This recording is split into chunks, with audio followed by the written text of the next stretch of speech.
enfim, foram os 3 trabalhos que escolhemos salientar e eu desejo aos vencedores, naturalmente, a maior boa sorte.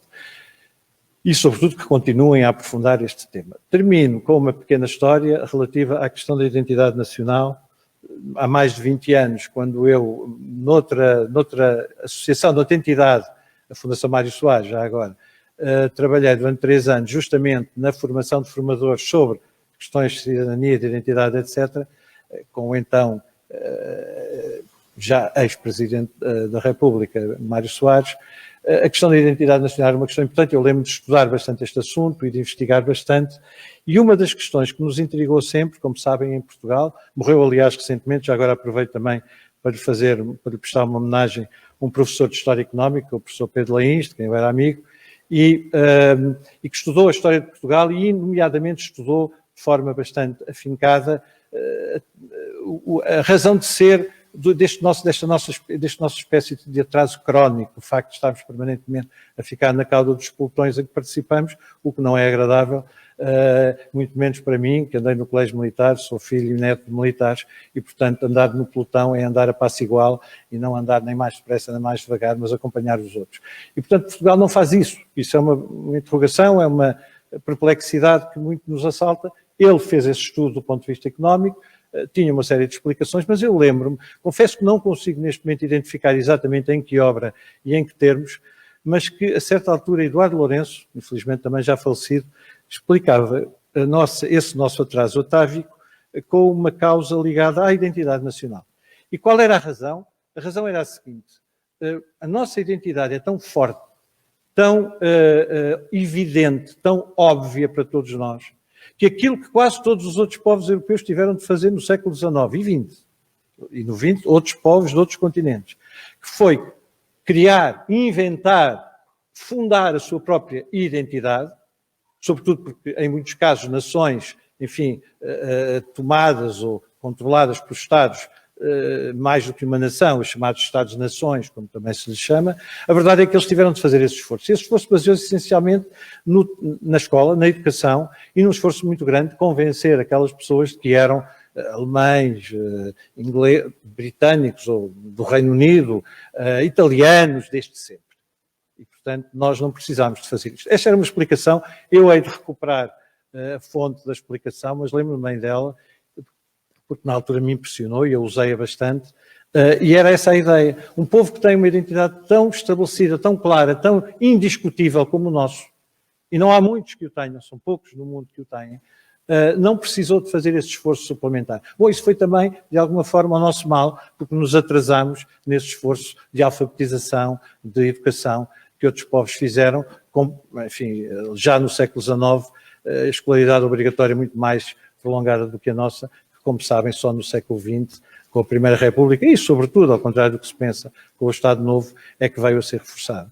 Em todo o caso, era apenas esta história que eu queria contar sobre a importância da identidade nacional, também para explicar, enfim, este nosso atavismo e esta nossa aparente fatalidade, que não é de todo, mas em todo o caso, achei que era uma altura boa e um local muito apropriado para o fazer. Já agora queria saudar todos e todas, agora também se diz assim, queria saudar todos e todas que estão nesta sala, agradecendo o interesse, enfim, em nome do júri, e eu terminava, espero não me esquecer, porque esta coisa, vou dizer o nome dos meus colegas de júri, António Pedro Vasconcelos, Isabel Alçada, Maria do Carmo Seabra, Francisco Mota, António Capela e Mariana, já sabia que mesmo, Duarte Silva. E, portanto, é mais jovem, ela vai-me perdoar, e em todo o caso foi um júri muito, muito profissional, muito competente, e eu agradeço a todos a ajuda que deram, e mais uma vez, muito obrigado.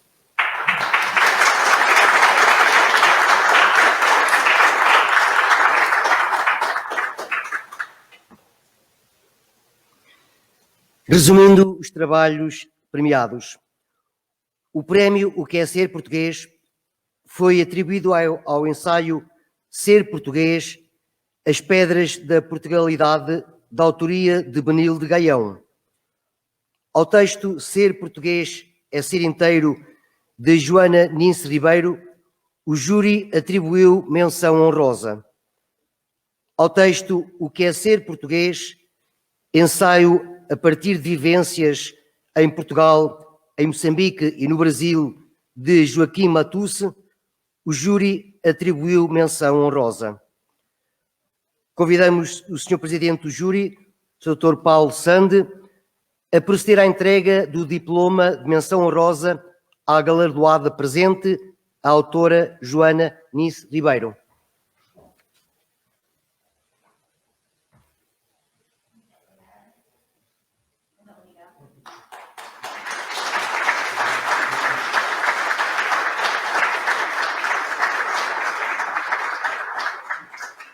Para encerrar esta sessão, vai usar da palavra o Sr. Presidente da Direção, Dr. José Ribeiro Castro.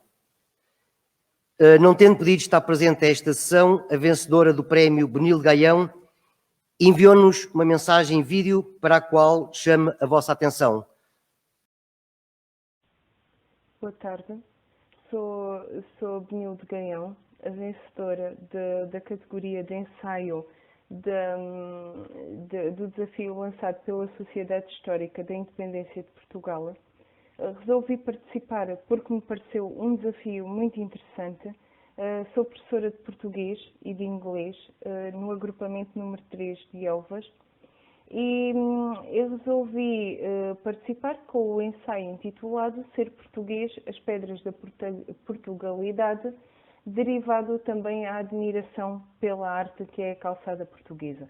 E tal como a calçada portuguesa, a nossa identidade, o ser português, é ser diferente. É algo que nos distingue, é algo que é progressivo, que é formado por várias pedras, ou seja, não pedras, mas elementos sólidos, e tal como a calçada tem um elemento estético relacionado com a arte, com a beleza, com a sensibilidade, e também com algo funcional.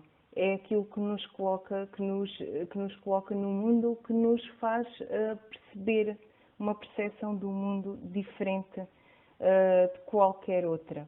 Tal como a calçada portuguesa é única, como nós sabemos. É também algo que se constrói, que é progressivo e sob a qual assentamos os nossos pés, a nossa base, o nosso caminhar. Este ensaio aborda algumas figuras históricas essenciais e tantas outras que ficaram não esquecidas, mas que não foram mencionadas, como Dom Afonso Henriques, a dinastia de Davis, a implementação da República, que são tudo marcos da nossa história, bem como também marcos literários, como José Régio, Fernando Pessoa, Luís de Camões. Basicamente, acima de tudo, tal como diria o escritor Teixeira de Pascoais, em 1915, ser português é uma arte, e tal como qualquer arte tem que ser sentida, compreendida. Não, é difícil de descrever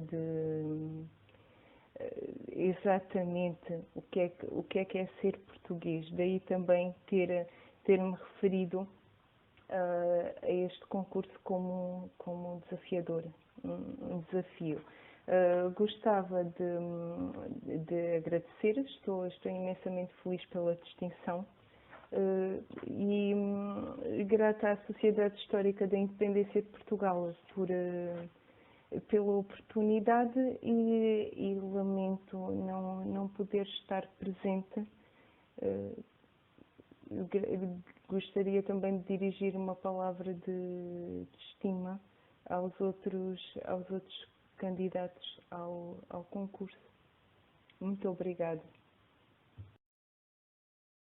Depois de ouvirmos a mensagem da premiada, convido a doutora Elvira Escarduça Correia a receber o prémio em representação da galardoada.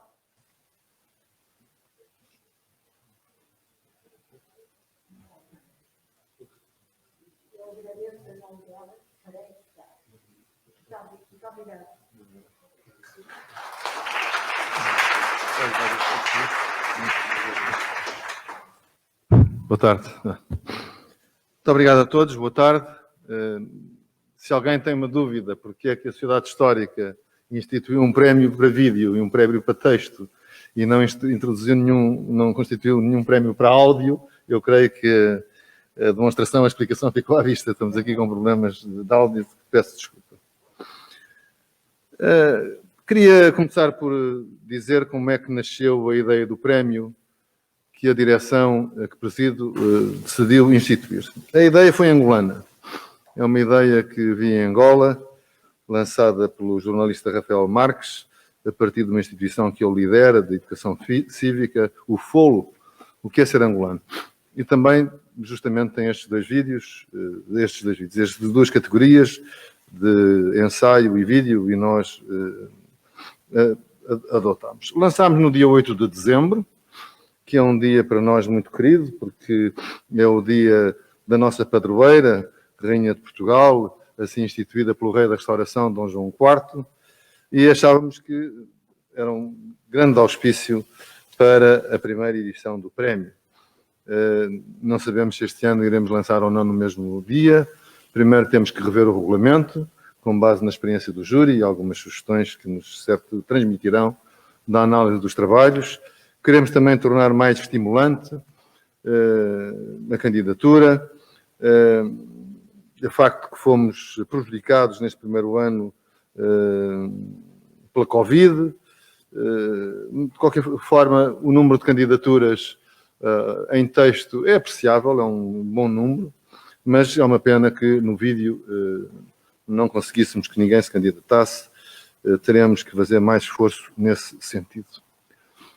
O que procuramos com este prémio, que no fundo é um conduto para debate e para reflexão, é que, com base nas reflexões e nos textos dos autores e nos vídeos dos autores, isso alimenta a reflexão coletiva na sociedade portuguesa sobre o que é ser português.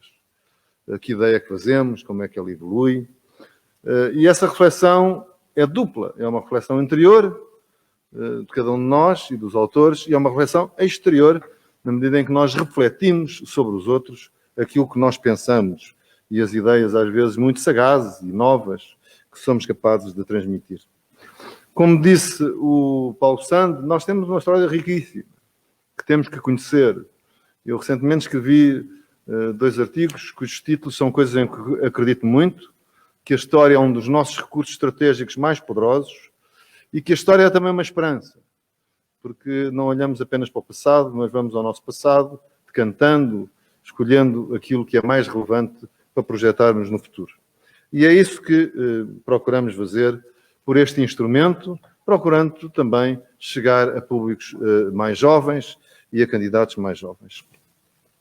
Queria agradecer ao júri, ao Paulo Sand, à Isabel Alçada, à Maria do Carmo Seabra, ao António Pedro Vasconcelos, ao Francisco Mota, secretário jesuíta e diretor-geral da Brutéria atualmente, e a outros 2 jovens, o António Capela e a Mariana Duarte Silva, a generosidade com que responderam ao convite e o trabalho muito aturado que eu acompanhei à distância que tiveram para decidir sobre este prémio.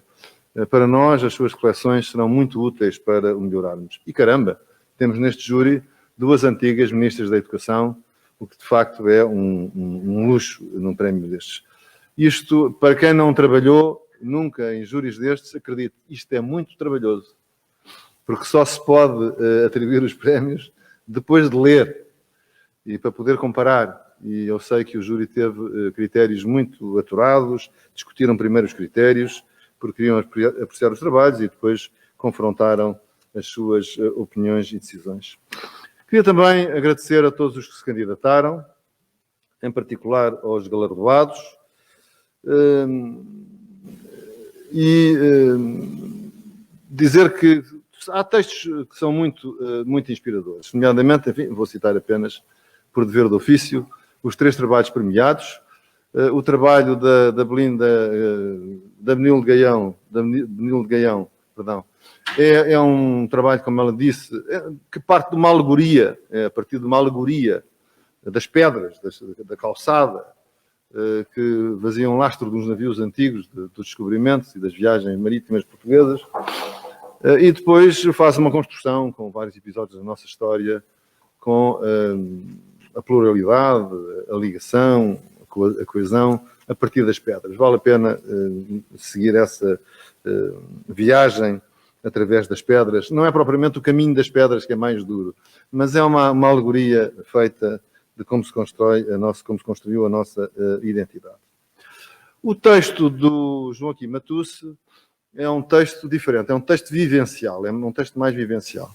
O Joaquim Matusse é um licenciado, vive atualmente no Brasil, nasceu em Lourenço Marques, ainda, não no Maputo, mas em Lourenço Marques.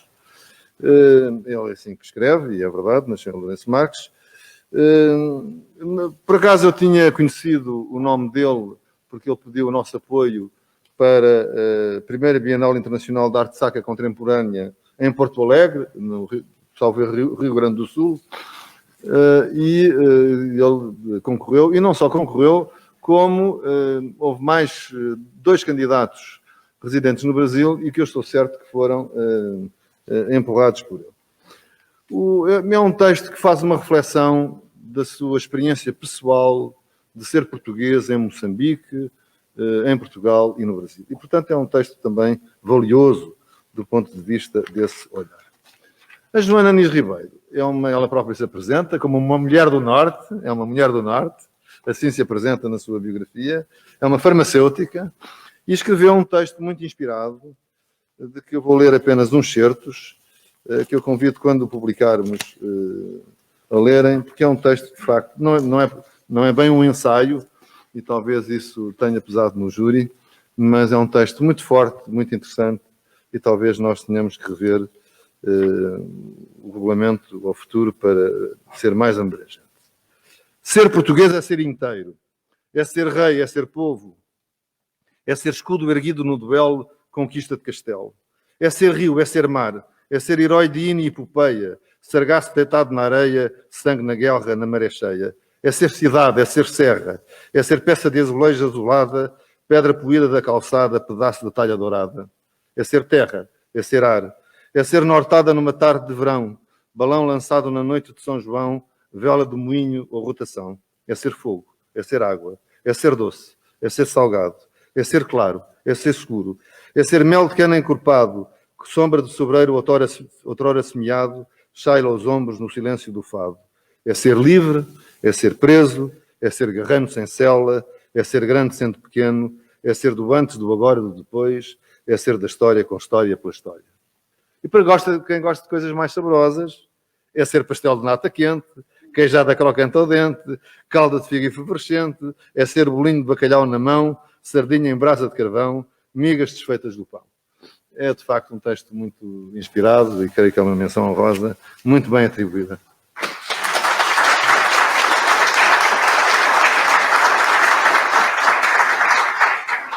Nós ainda não decidimos, nós temos o dever que iremos cumprir de publicar estes trabalhos, quer o Eduardo com o prémio, quer as menções honrosas, e por isso decidimos criar um blog que se chamará Ser Português e que será estreado no dia 10 de junho com a publicação destes trabalhos.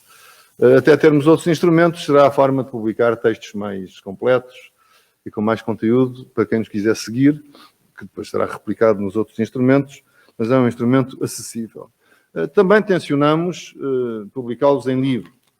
E hoje mesmo, no último ato desta sessão, iniciamos uma coleção de ensaios com a publicação de um trabalho recente do engenheiro Roberto Carneiro, antigo Ministro da Educação também.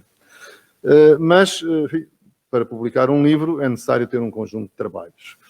Estes ensaios têm limites, o máximo são 3.000 palavras, 7 páginas, grosso modo, e, portanto, não é com um ano que nós conseguimos o conteúdo para fazer um livro. Mas, enfim, ao fim de alguns anos, ou com outra forma que a gente faça, nós tencionamos publicar todos estes coleções, que são, de facto, resultam do coração das pessoas, da sua imaginação, do seu sentimento, e como nós queremos, alimentam a reflexão interior e exterior sobre a nossa identidade e a estima que nós temos que cultivar por nós próprios, pela nossa história e pelo nosso futuro. Muito obrigado.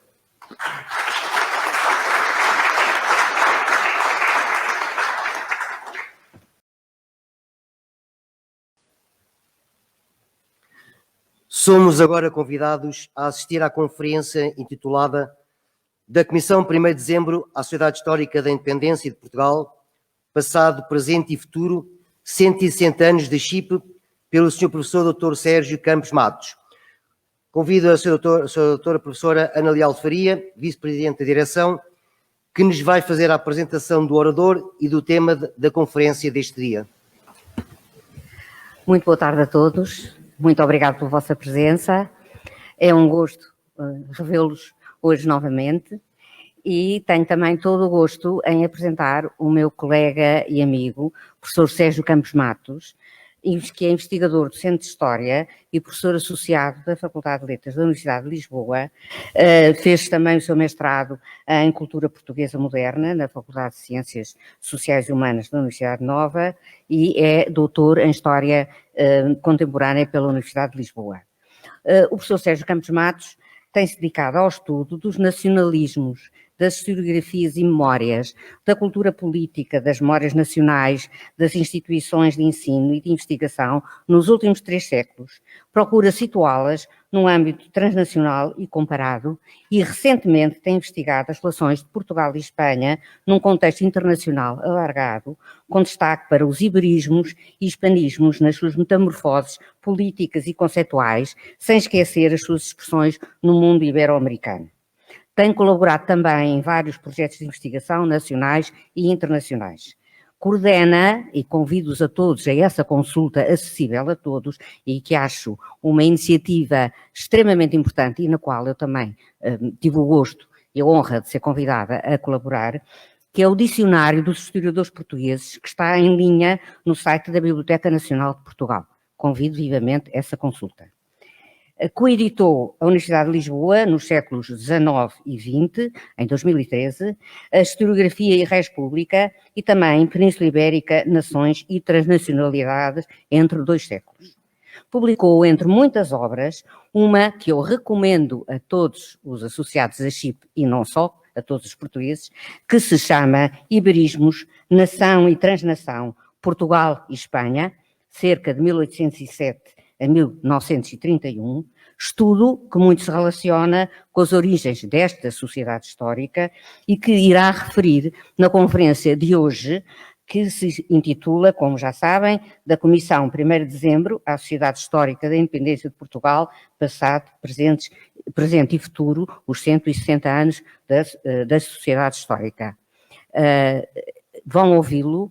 Vamos, com certeza, todos aprender muito com ele e eu penso que é a pessoa mais indicada, estou muito orgulhosa pelo professor Sérgio, no meio dos seus muitos afazeres, ter aceito o meu convite, ou o nosso convite, porque acho que vamos todos ganhar imenso e aprender imenso com ele.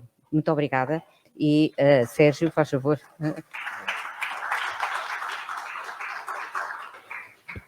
Muito boa tarde a todos.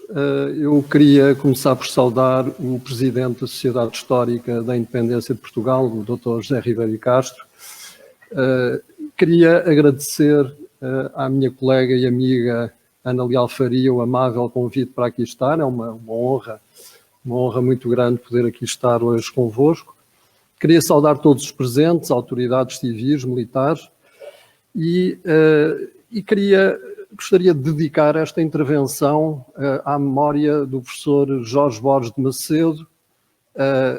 Cumprem-se 100 anos sobre o seu nascimento, este ano, e foi um professor que eu não fui aluno dele, mas, enfim, convivi bastante com ele, e justamente ele foi uma das pessoas que me incentivou, já nos distantes finais dos anos 80, a estudar este tema dos iberismos e em particular também o tema da Comissão 1º de Dezembro e Sociedade Histórica da Independência. Eu vou tomar o período, não vou abarcar, digamos, todo o período até ao presente, não é? Vou-me centrar mais na época que vem da fundação, 1861, até aos anos 30, digamos.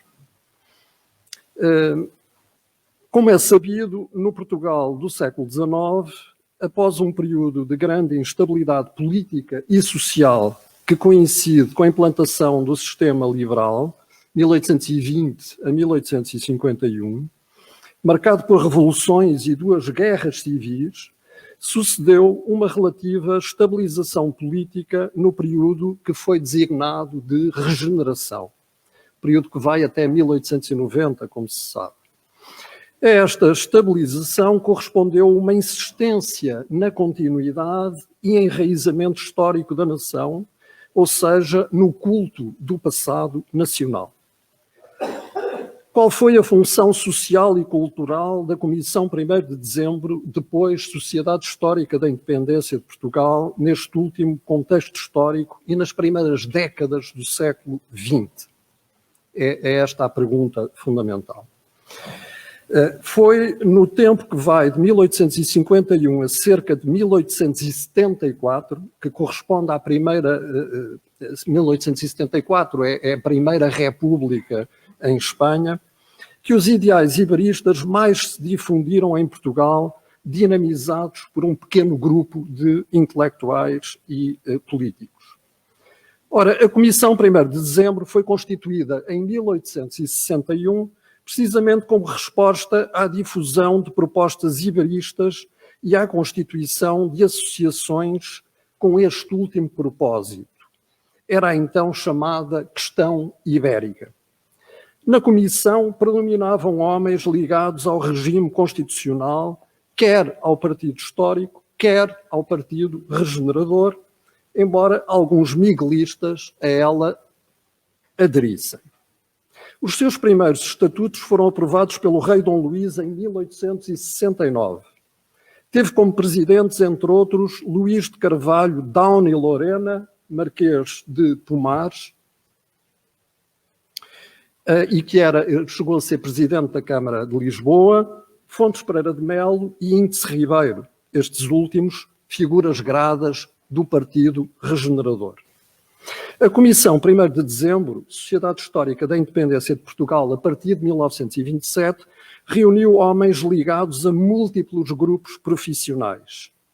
Darei conta dos resultados de uma análise sociológica dos seus sócios para o primeiro decénio de existência da sociedade, para depois observar o período que vem dos princípios do século XX até cerca de 1931.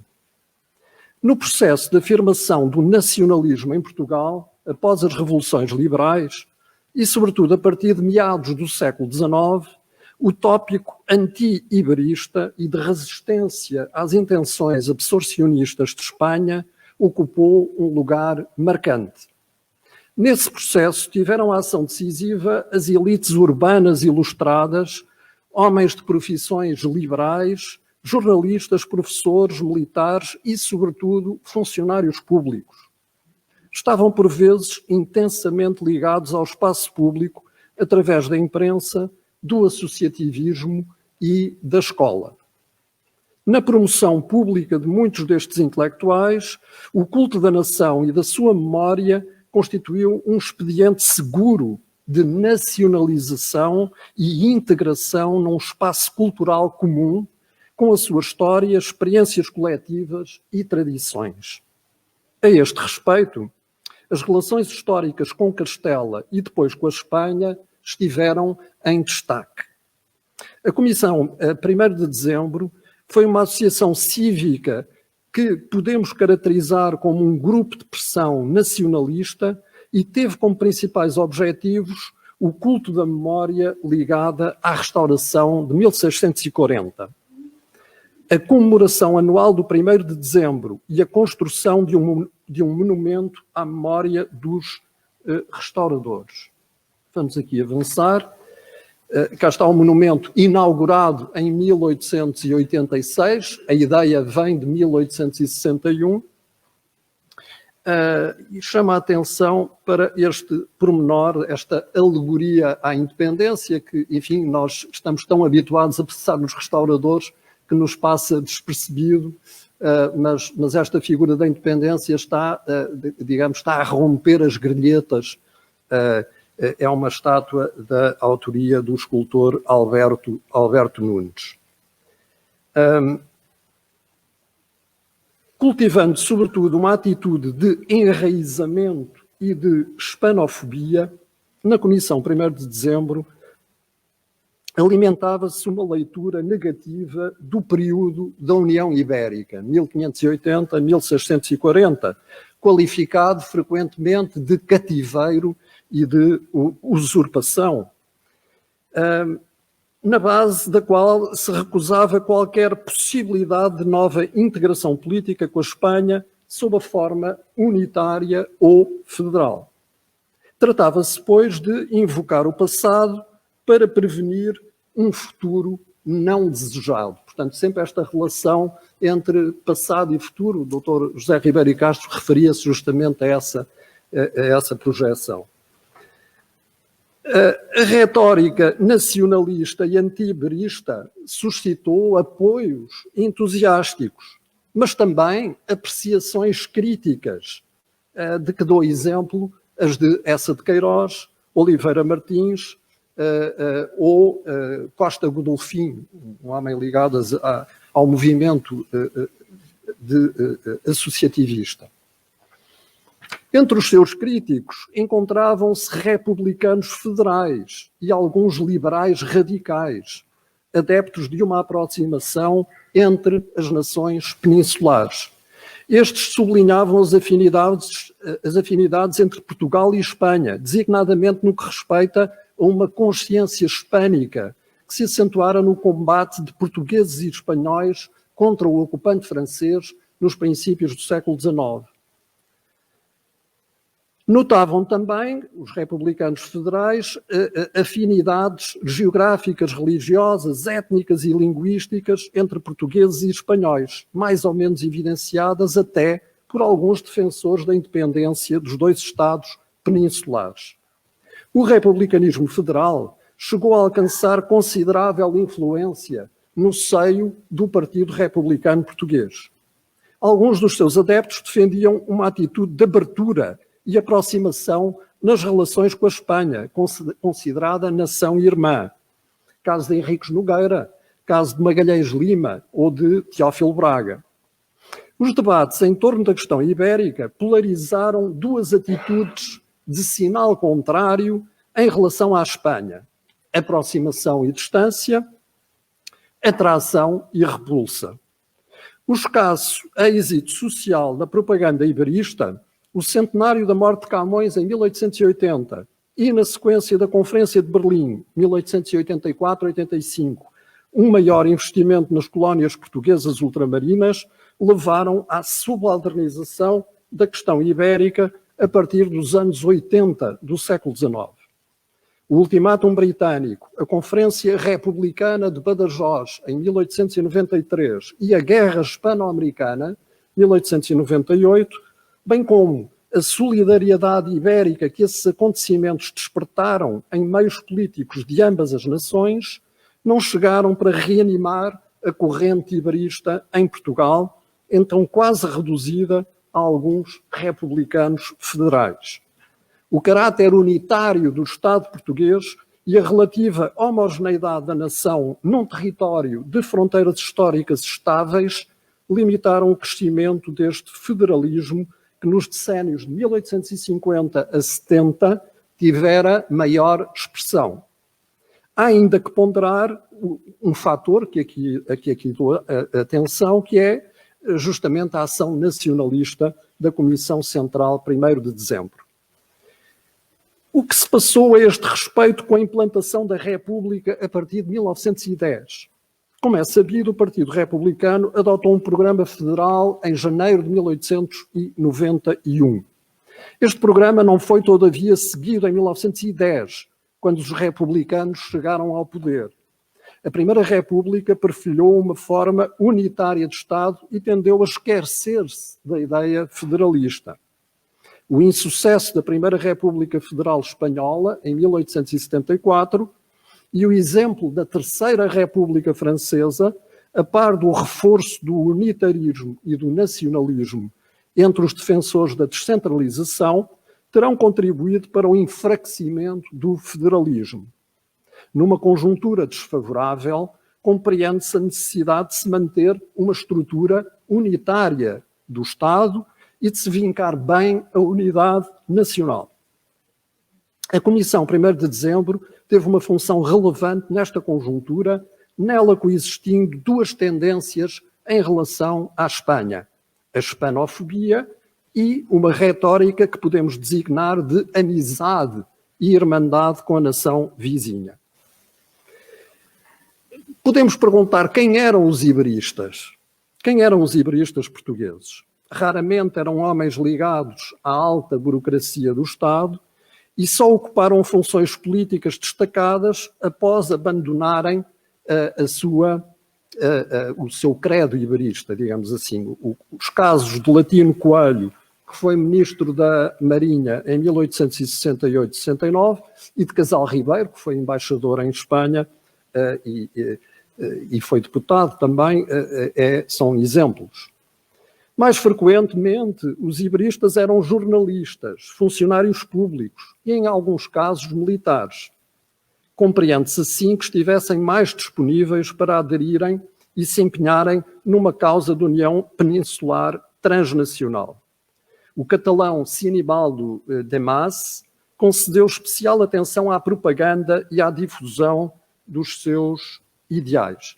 Já está o rosto, é a 3ª edição do livro A Ibéria, que suscitou um grande debate público, uma grande reação, alimentou justamente a reação nacionalista portuguesa.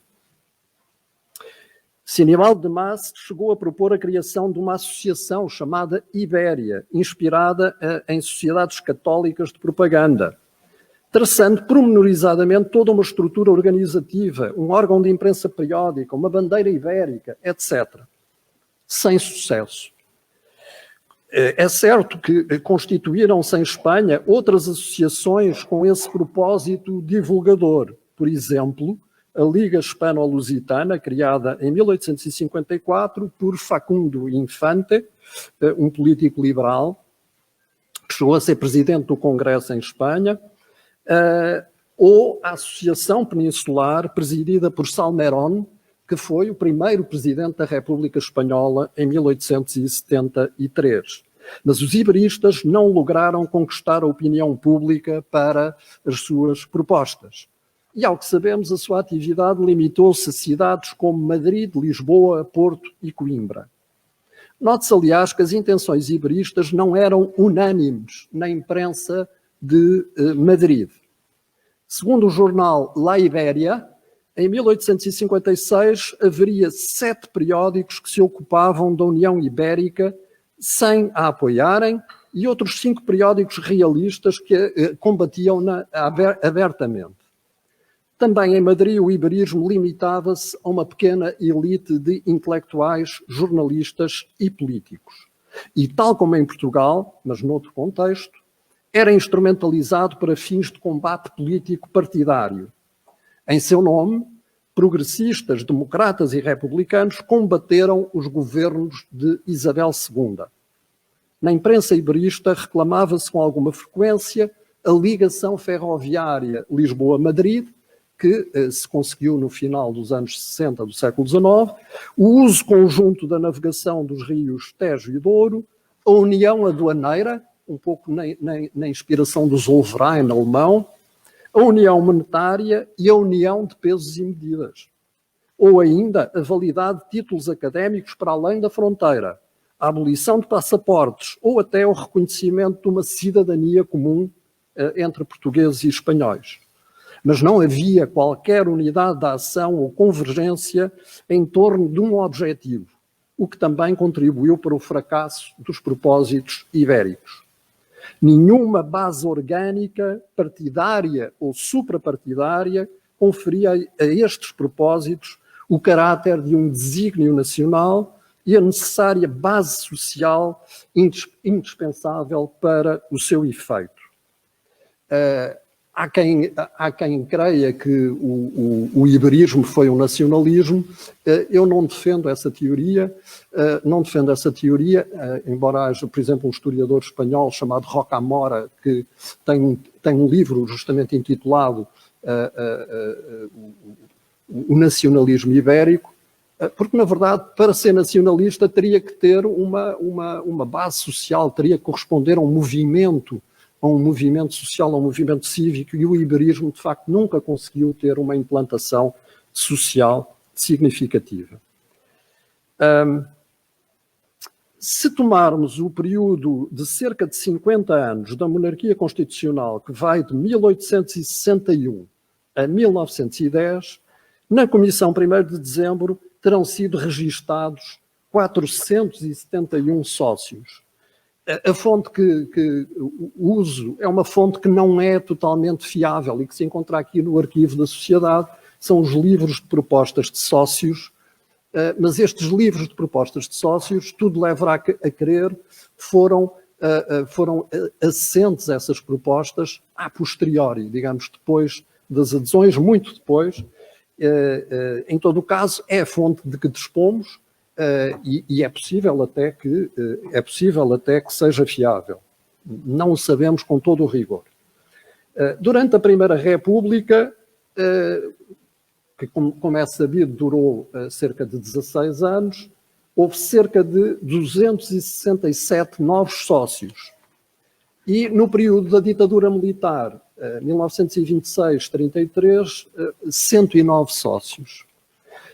Na década que vai de 1861 a 1870, cerca de 60% dos sócios faziam parte do funcionalismo público. Cerca de 1/3 eram jornalistas e escritores, enquanto 27% eram militares. Isto pode-se ver aqui neste gráfico, para essa década inicial, e que nos dá um pouco a ideia justamente do peso. Se somarmos, não há agora tempo, evidentemente, nem vos vou amassar com isso, mas, na verdade, o peso dos funcionários públicos é muito grande, cerca de 60%, e dos militares, evidentemente que também, por razões evidentes, já o sugeri, na direção, na presidência da Comissão 1º de Dezembro, houve uma maioria de militares ao longo do tempo. Em 1800, é também interessante referir que 26% eram formados em Direito, nesta década, e 24% tinham formação militar, não é? E que em 1870, metade dos sócios eram de Lisboa, portanto era uma sociedade bastante centrada em Lisboa e depois vai-se projetar no país.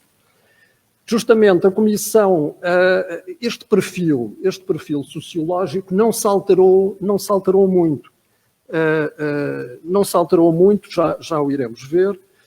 A Comissão abriu filiais em numerosas freguesias de Lisboa e em diversos centros urbanos, como Porto, Aveiro, Coimbra, Porto Alegre e algumas localidades de província, o que atesta a intenção alargada de difundir a propaganda anti-iberista em sucessivas campanhas e ações de rua que mobilizaram, inclusivamente, as comunidades portuguesas no Brasil.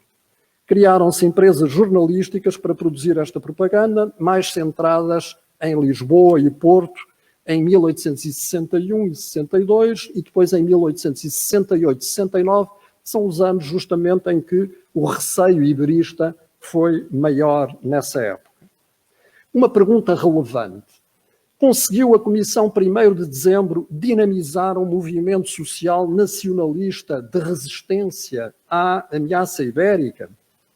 Se é verdade que motivou a adesão de personalidades destacadas da elite política e intelectual portuguesa, Anselmo José Brancamp, líder do Partido Progressista, Fontes Pereira de Melo, líder do Partido Regenerador, Alexandre Herculano, Rebelo da Silva, António Pereira da Cunha, um conhecido legitimista, etc., a sua ação esgotou-se, todavia, numa retórica muito centrada nos festejos e na memória da restauração. Contudo, não chegou a dinamizar um movimento social nacionalista. Esta ideia tornar-se-á depois mais clara. Das origens a 1935, A maior parte dos presidentes da associação, como disse atrás, foram militares. 7 militares, num total de 12 presidentes da associação.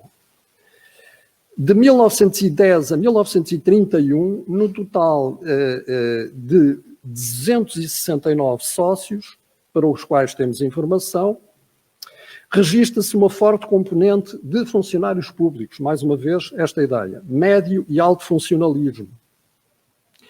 E isto é patente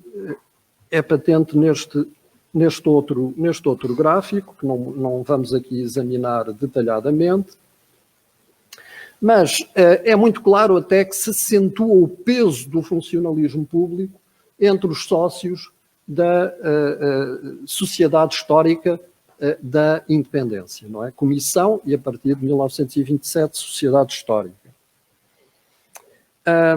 Tal como os militares, que eram 25% dos sócios, tal como os militares dependiam do Estado e, no seu conjunto, representavam mais de metade dos sócios, cerca de 58% de funcionários públicos e de funcionários públicos, o que se compreende se pensarmos que a adesão à Comissão 1º de Dezembro tinha um significado de empenho na permanência da independência nacional.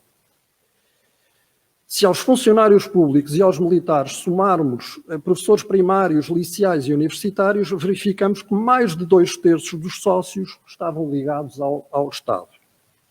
Um núcleo significativo de intelectuais, escritores e jornalistas, poetas e ensaístas como Teixeira de Pascoais, João Correia de Oliveira, Mário Beirão, historiadores como Queiroz Veloso, António Ferrão, Eduardo Brazão, Mário de Albuquerque, Gastão de Melo Matos, Manuel Múrias, António Rodrigues Cavalheiro, Hernani Cidade, Fidelino Figueiredo, alguns deles professores universitários e historiadores reputados, e entre os que ocuparam cargos políticos, já o referi, Fontes Pereira de Melo, Índice Ribeiro, mas também Artur Ivans Ferraz, que foi presidente do Ministério em 1928, Manuel Rodrigues Júnior, que foi Ministro da Justiça em 1932, Rolão Preto, líder dos nacional-sindicalistas, ou o general Humberto Delgado. Havia, pois, intelectuais e políticos de tendências diversas, monárquicos e republicanos, alguns deles apoiantes da Primeira República e da ditadura militar, mas todos eles simpatizantes de um nacionalismo historicista, então muito em voga, e sensíveis ao discurso e à prática comemorativista da Comissão 1º de Dezembro, Sociedade Histórica da Independência. A que se deveu a mudança de nome da sociedade em 1927.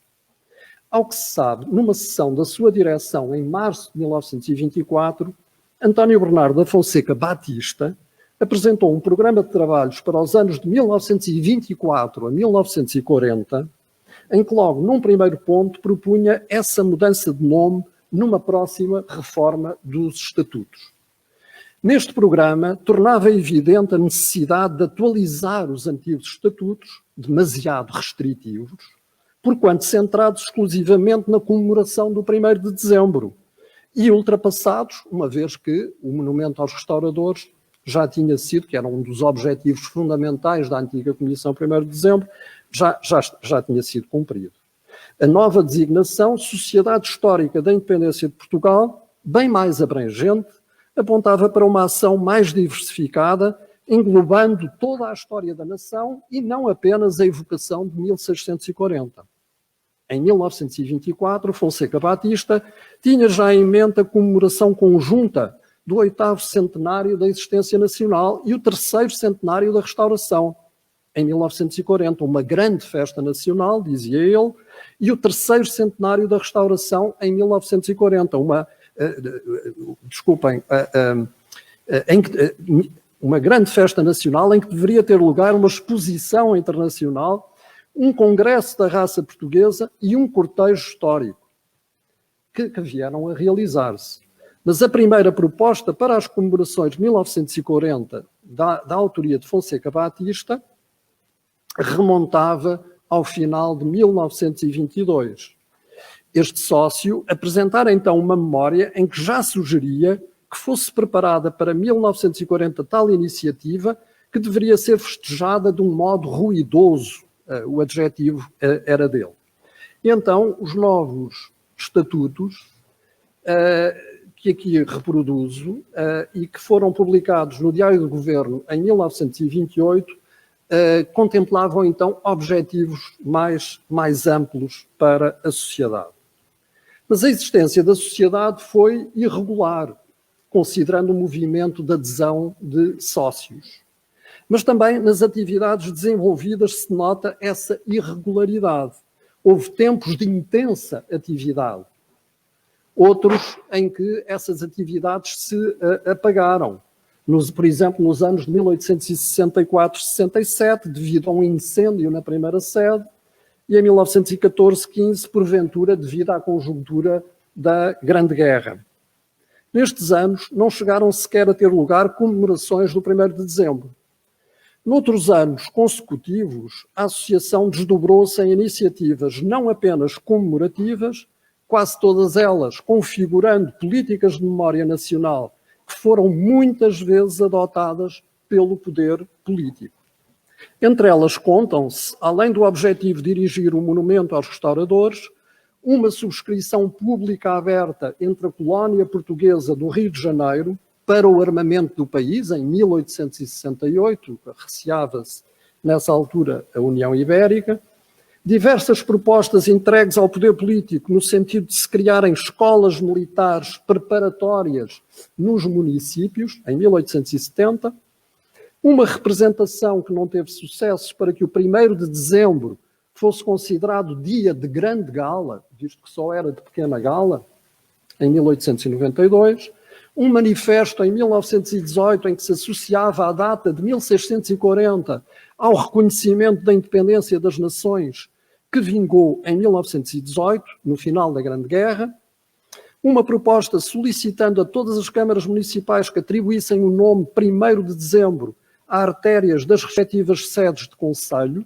isto em 1922, e ainda hoje é sabido que muitas povoações do país e centros urbanos têm artérias com o nome de 1º de dezembro, isso de facto ficou. E uma proposta para que o 10 de junho fosse consagrado como Dia da Raça Portuguesa, como então se dizia, adotada pelo governo em 1928. A memória de 1640 mantinha-se bem viva entre as elites nacionais, mas a prática das comemorações do 1º de dezembro foi assumindo características diversas ao longo do tempo. De 1641 a meados do século XIX, as ritualizações limitaram-se a celebrações religiosas anuais, Te Deum nas sés catedrais, e a partir de 1861, a Comissão 1º de dezembro contribuiu, podemos dizer de alguma maneira, para mitigar esse caráter religioso, mantendo embora as missas da ação de graças. Mas a participação oficial nas comemorações era reduzida, quando muito limitava-se à comparência do monarca na sede de Lisboa para assistir aos Te Deum. No entanto, as atividades comemorativas alargaram-se muito significativamente à imprensa periódica, conferências públicas, tentando mobilizar a população das escolas, etc. O sucesso de 1640 mantinha-se bem vivo, até como nome atribuído a lojas maçónicas. Por exemplo, em Angra do Heroísmo, nos Açores, a loja 1º de dezembro de 1640, a loja Restauração de Portugal, também em Angra do Heroísmo, a loja Filipa de Vilhena, em Lisboa, em 1881, etc. A Primeira República atribuiu maior relevância ao 1º de dezembro, associando-o a um símbolo nacional de grande visibilidade, a bandeira.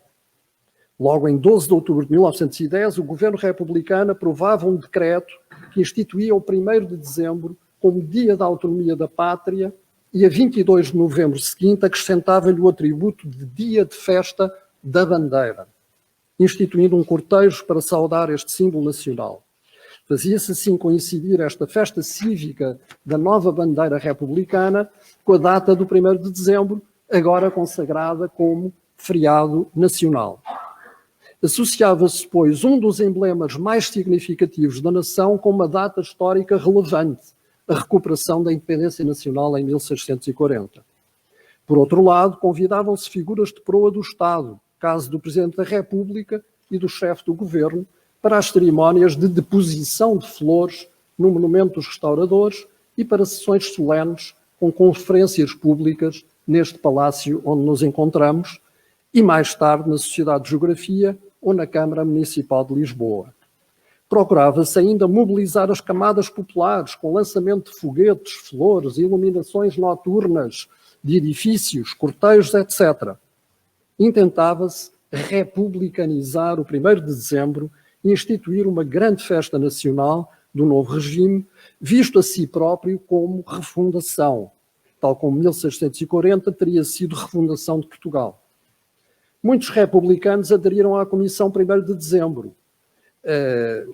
Francisco Ramos da Costa, do Partido Democrático, foi presidente da associação durante mais de 20 anos, 1911 a 35. Mas ter-se-á conseguido o objetivo de instituir uma festa popular? A acreditar nas descrições publicadas na imprensa periódica dos primeiros anos da República, é de admitir que por esse tempo os festejos tenham tido alguma participação de camadas populares, longe todavia do que poderiam ter grandes festas de massas. Os testemunhos dos diplomatas espanhóis em Lisboa contrastam com a euforia apologética da imprensa portuguesa. Em 1913, o ministro espanhol em Lisboa, Villalobos, diminuía o significado da festa do 1º de dezembro, notando a indiferença do público, palavras dele, e a ausência do brilhantismo com que a imprensa o descrevia. Mas o diagnóstico minimalista das comemorações de 1640 não vinha apenas dos diplomatas espanhóis em Lisboa. Em 1923, João de Barros, membro da Comissão, apresentou uma avaliação crítica da eficácia comemorativa da Revolução de 1640 e uma tentativa de explicar o que observava nas ruas de Lisboa. Ele observava uma certa indiferença também. Como explicava João de Barros o insucesso das comemorações do 1º de dezembro nesse ano? A seu ver, devia-se ao domínio na escola e no espaço público, ao domínio de uma teoria da Revolução de 1640, que a reduzia a uma conspiração aristocrática, quando, no seu entender, teria sido uma revolução com uma origem nobremente popular, palavras dele. Na verdade, a iniciativa das comemorações partia da Comissão Central 1º de dezembro, ou das suas filiais, e já na vigência do regime republicano das câmaras municipais. Em 1911, as comemorações do 1º de dezembro deram-se apenas em capitais de distrito, como Lisboa, Porto, Coimbra, Santarém ou Évora, e algumas povoações de província aderiram aos festejos, sobretudo nos distritos de Lisboa, no Ribatejo, no Alentejo e no Algarve. Eventualmente, maior mobilização no centro e sul do país. A implantação, em termos organizativos, da associação no território, prevista nos estatutos de 1870 e de 1928, essa implantação foi lenta, mas progressiva. Em Lisboa, determinava-se, em 1879, a constituição dessas comissões filiais em sintonia com os párocos, portanto, procurando mobilizar a Igreja. Aliás, a mobilização dos prelados das dioceses para se referirem ao 1º de dezembro nas suas pastorais fazia parte da estratégia comemorativa da associação. A constituição de delegações em cidades como Portimão, Tomar, Guimarães, Viana, etc., ocorreu já durante a ditadura militar, época em que também foram aprovadas delegações constituídas nos Estados Unidos da América, em Boston e Fall River, por exemplo, e no Brasil, Rio de Janeiro, Santos, Pernambuco, Bahia, etc. Outros indícios da republicanização do 1º de dezembro nos primeiros anos do novo regime foram a escolha desta data, 1º de dezembro, para a saída do primeiro número da revista Águia, ainda em 1910, então dirigida pelo poeta Teixeira de Pascoais, ou a participação nas comemorações anuais de figuras gradas do regime republicano. Presidentes da República, como Manuel da Riaga, António José de Almeida ou Teixeira Gomes, chefes de governo, como Afonso Costa ou António Maria da Silva, e intelectuais republicanos de diversos campos ideológicos, Jaime Cortesão, Teixeira de Pascoais, Agostinho de Campos, Queiroz Veloso, Agostinho Fortes, etc. Concluindo, a Comissão 1º de dezembro, depois Sociedade Histórica da Independência Nacional, teve uma função aglutinadora de diversos setores políticos, numa causa nacionalista e nacionalizadora, não apenas das elites, mas intentando alcançar e mobilizar uma opinião pública mais vasta, através da imprensa, do comemorativismo e de múltiplos suportes materiais da memória histórica. Conseguiu os seus objetivos? Os objetivos mais imediatos e concretos, sem dúvida, rememorar a restauração da independência nacional em 1640, agitar a causa anti-iberista e patriótica. Mas podemos perguntar, conseguiu dinamizar um movimento social nacionalista a partir das campanhas de imprensa? Bastante intensas, deve dizer-se. Creio que neste ponto os seus resultados terão sido mais modestos. Tal como o 1º de dezembro foi resultado da ação das elites, também a sua memória foi mais cultivada por elites laicas e eclesiásticas. E esteve em larga medida associada ao caráter defensivo, mais do que expansionista, caráter defensivo e retrospectivo do nacionalismo português. Ainda assim, a associação teve um papel relevante na laicização do comemorativismo da data simbólica da Restauração, que até 1861 se limitava à dimensão religiosa. Esta laicização verifica-se também, de alguma maneira, na programação, nas práticas comemorativas, incluindo o lançamento de ideias para o futuro, a tal projeção no futuro, o duplo centenário, o caso do duplo centenário de 1940, que viria a realizar-se em 1940. E na medida em que aglutinou setores políticos muito diversos, de monárquicos liberais a legitimistas, de republicanos radicais a adeptos do Estado Novo, a Sociedade Histórica da Independência de Portugal contribuiu para a sedimentação de um nacionalismo de forte componente histórica e, poderíamos acrescentar, e colonial, e, nesse sentido, contribuiu para afirmar a continuidade entre o nacionalismo liberal e republicano e o nacionalismo conservador e tradicionalista do Estado Novo. Agradeço muito a atenção e estou disponível, evidentemente, para qualquer questão que achem por bem levantar.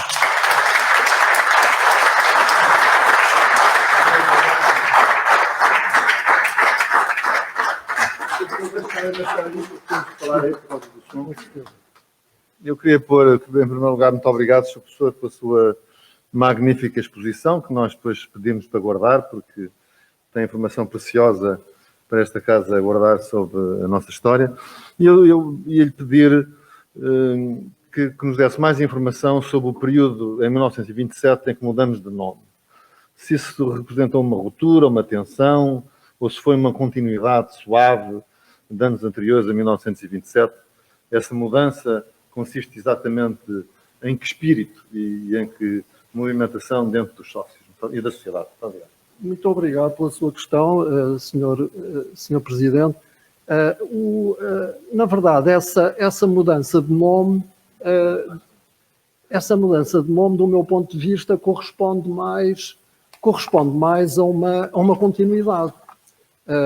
E porquê? Porque, digamos, não há qualquer sinal aí, em 27, creio eu, de ruptura com o programa anterior. Pelo contrário, é um alargamento, quer dizer, como se vê aqui, está aqui projetado, digamos que os estatutos de 1869 e de 1870 eram muito centrados nas comemorações apenas do 1º de dezembro e com um objetivo muito concreto, que era o levantamento do monumento aos restauradores, que ainda demoraria algumas décadas, de 1861 até à inauguração de 1886, e por outro lado a publicação de um manual de história, estava também no objetivo inicial, a publicação de um manual de história que evocasse justamente a memória de 1640. É claro, com o levantamento do monumento, isso tinha-se cumprido e, de facto, a Comissão tinha vindo ao longo dos tempos a insistir nas comemorações do 1º de dezembro e houve aqui uma intenção de alargamento, como se vê, comemorar as grandes datas nacionais e especialmente a da Fundação e a da Restauração, portanto, a da Fundação também, da Fundação de Portugal, claro. E, portanto, alargando o espectro. E é interessante ver que os estatutos hoje em vigor alargam ainda mais, visto que envolvem o mundo lusófono e, portanto, tem uma dimensão ecuménica, uma dimensão, eu direi até universalista, muito mais ampla. Portanto, eu não creio que, digamos, o período da ditadura militar tenha constituído uma ruptura com a prática anterior, até porque isso está estudado, não é? No período da ditadura militar há muitos republicanos, sobretudo republicanos descontentes com a instabilidade política da Primeira República, acabam por aderir àquele e por, digamos, apoiar aquela situação em que não funcionava o Parlamento, não é? Mas é um pouco o que se me oferece dizer, creio que é uma questão muito interessante essa, porque eu vejo um pouco a função ao longo do tempo, quer da Comissão 1º de Dezembro, quer da Sociedade Histórica, como um instrumento de nacionalização dos portugueses, que era, no fundo, uma intenção que nós encontramos noutros países, como a Espanha. Há um debate imenso em Espanha sobre a nacionalização dos espanhóis, porque houve uma tese difundida no final do século passado, no final do século XX, a célebre tese da débil nacionalização dos espanhóis, que, enfim, é uma nação de nações, é uma nação muito mais complexa, tinha tido uma monarquia compósita, quer dizer, eles, justamente em Espanha, têm muito a ideia, que aqui foi referida antes, de que Portugal e os portugueses têm uma forte identidade nacional comparada com a deles, fragmentada em dissensões autonomistas, etc. O que eu vejo muito na sociedade histórica da independência uma função cultural, social de continuidade, mas uma continuidade muito enraizada no passado, muito enraizada na memória histórica.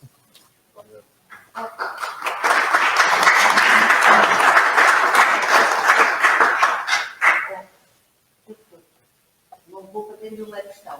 Tinha só pedir que nos lembrasse, se calhar, a maior parte das pessoas não está consciente disso, mas o conhecimento histórico dos portugueses no século XIX, quando foi criada a Comissão Central 1º de Dezembro, eram sobretudo centrados nos descobrimentos, no conhecimento.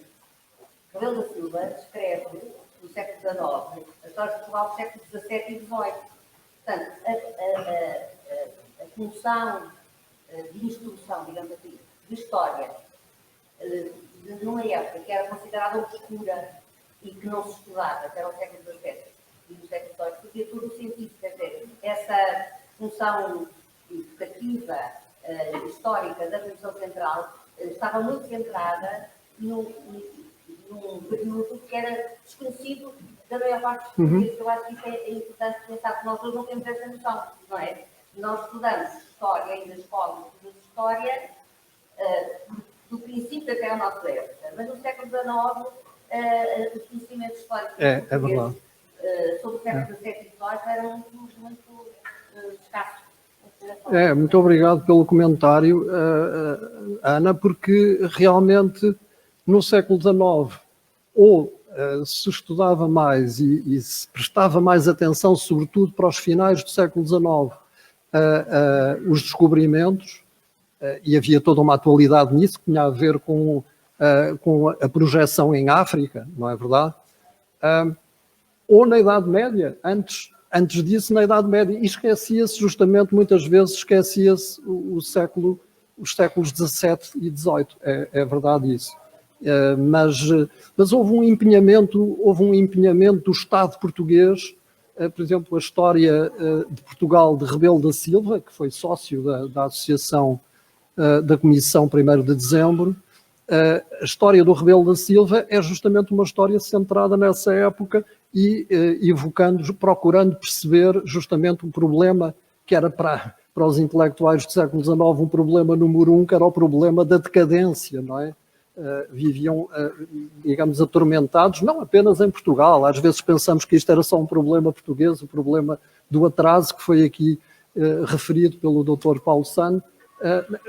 Era um problema que preocupava espanhóis, italianos e outros povos, os franceses inclusivamente.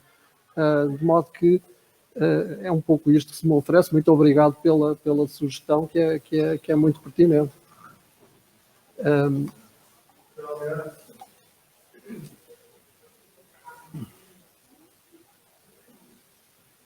Professor, muito obrigado pela sua exposição. Inclusive um slide que me levantou alguma curiosidade. Havia uma discrepância na universidade entre aquela coluna do século XVII, que é um sócio, e um pequeníssimo número de auxiliares da Armada. Sim. Não é esse. Não é este. Este. Tem alguma explicação? Não quero que a minha fosse iberista. Seria, digamos, seriam mais virados para a defesa e para a administração do governo, seria por arrastamento os presidentes da então comissão, que seriam o século exército e eles estavam camaradas seus, digamos, para a comissão. Se tem alguma explicação, estou curioso para conhecer. Obrigado. Pois, Sr. Almirante, é uma questão muito pertinente e eu sou muito sincero consigo. Eu não tenho uma resposta para isto. E não tenho uma resposta para isto. Vamos ver, muito embora a Marinha estivesse eventualmente mais voltada nesta época para o Império, naturalmente, mas não vejo, eu como digo, estes números, eu alertei para isso, eles não são totalmente fiáveis, quer dizer, muito provavelmente há aqui uma margem de erro, isto porque os registros de propostas foram muito posteriores, percebe-se, quer dizer, o leitor, mesmo até pelo tipo de caligrafia de escrita, percebe-se que aquilo foi posterior. Mas isto que eu estou a dizer, na verdade, não responde à sua pergunta, que tem toda a pertinência. Eu devo dizer, e muito honestamente, que não tenho uma explicação, é um ponto a investigar. Agradeço-lhe muito a sua contribuição, porque de facto é um contraste muito impressionante. É claro que podemos, digamos, a hipótese mais óbvia poderá ser essa, de que, evidentemente, o Exército, a problemática da Comissão tinha mais a ver com o Portugal, o território continental português, e que o Exército estivesse mais mobilizado, ou fosse mais sensível à questão ibérica, e sabemos que justamente neste período aqui em causa, à volta de Afonso XIII, houve intenções iberistas muito programadas, mas não unânimes na elite política espanhola, e há um historiador espanhol que recomendo vivamente, que estudou profundamente essas propostas iberistas, que é Hipólito de la Torre Gomes, não é? Que foi, aliás, homenageado pelo nosso Presidente da República, professor Marcelo Rebelo de Sousa, há 2 anos, na Biblioteca Nacional, muito justamente, que ele estudou a fundo isto e mostrou como, de facto, a ameaça iberista, naqueles primeiros anos da Primeira República, foi muito, muito intensa, não é? E, portanto, aí, evidentemente, o Exército teria um protagonismo maior do que a Marinha, mas isto é uma mera hipótese, isto terá que ser mais estudado e mais escrutinado. Francamente, agradeço-lhe muito a sua questão. De seguida, vamos assistir à apresentação do livro Identidade Nacional, a condição portuguesa e a nossa língua pátria, um ensaio subjetivo, da autoria do Sr. Engenheiro Roberto Carneiro. Usará da palavra, em primeiro lugar, o editor, Dr. Henrique Mota, da Principia. Não tendo pedido estar presente a esta sessão, o editor, Dr. Henrique Mota, enviou-nos uma mensagem em vídeo para a qual chamo a vossa atenção.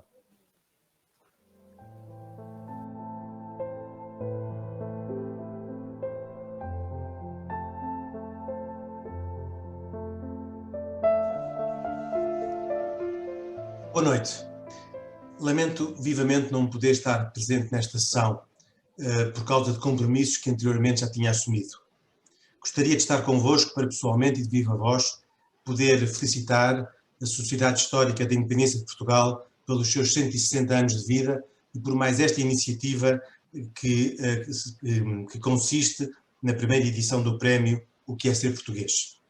Gostava de felicitar em segundo lugar o Dr. José Ribeiro Castro pela iniciativa de publicar este magnífico livro do engenheiro Roberto Carneiro e com este livro e com esta iniciativa abrir uma nova frente editorial com a qual a Princípio Editora e eu próprio nos orgulhamos de estar associados, apoiando-a com as nossas capacidades e competências editoriais. E, finalmente, gostava de felicitar o engenheiro Roberto Carneiro pela obra que hoje se apresenta, agradecendo-lhe também, não só felicitando, mas agradecendo-lhe também o esforço incansável, diria, o esforço insaciável para melhorar e completar a obra cada vez que voltava a ler as provas que lhe mandávamos. Por esta razão, por tudo isto, faço votos para que esta sessão decorra com um grande sucesso, estou certo que assim será, como o evento justifica e o programa promete. Boa noite e cumprimentos a todos.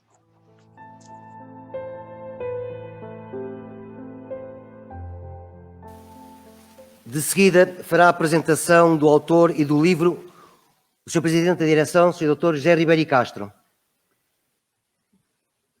Senhores generais e almirantes, representantes dos chefes de Estado-Maior das Armas, Senhor Embaixador de Cabo Verde, Sr. Dr. Guilherme Oliveira Martins, caros dirigentes da Sociedade Histórica, convidados, meus amigos, meu querido Roberto,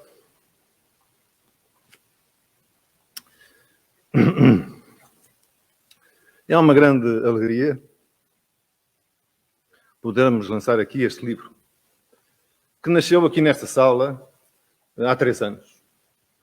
Na altura, num trabalho lido por uma das filhas do engenheiro Roberto Carneiro, a Marta, aqui presente, mas que hoje quem usará da palavra será a Maria do Rosário, por razões de saúde do engenheiro Roberto Carneiro.